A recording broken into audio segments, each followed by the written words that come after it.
Amid mounting deaths in Gaza and growing protests at home, Ottawa's support for a ceasefire marks a major turn. We saw that there's been just more thousands of deaths happening in Gaza. And we think that hostages that are still in Gaza, held by a terrorist organization, which is Hamas, need to be released.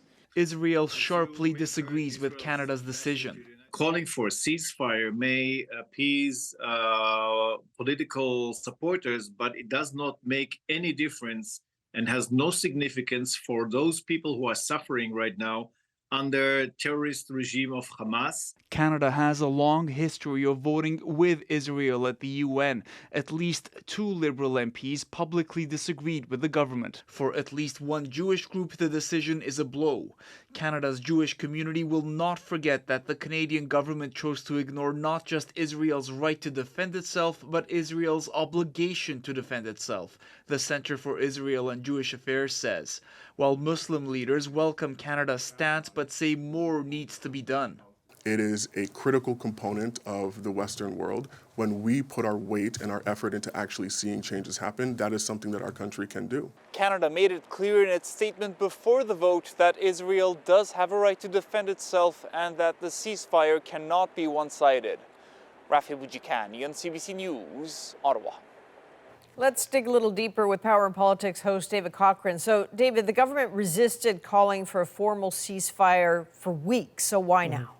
They've been moving in this way for a couple of weeks now, Adrienne. The statement that came out early today, a joint statement from the Prime Minister of Canada, Australia and New Zealand, calling for a humanitarian pause and eventually a sustainable ceasefire.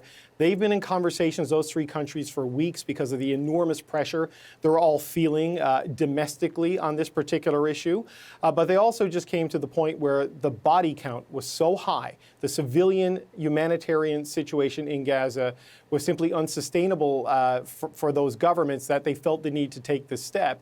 And as Melanie Joly said today, they just simply feel it will not achieve Israel's objectives. This is not a way to defeat Hamas.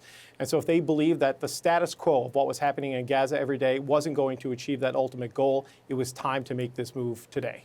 So now what? What is the impact of this, do you think?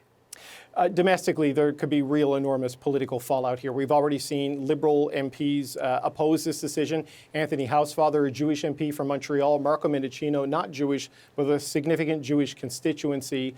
They're upset. They say they disagree with this. We've seen Jewish groups in Canada call this a betrayal. And I spoke with Erwin Kotler today on my show, a former Liberal Attorney General. He said he was disappointed and surprised in this. The fault lines of this fight, Adrienne, run right through the Liberal caucus. And beginning today, they now have some added issues with the Jewish population of Canada. All right. David Cochrane, thank you. Thank you.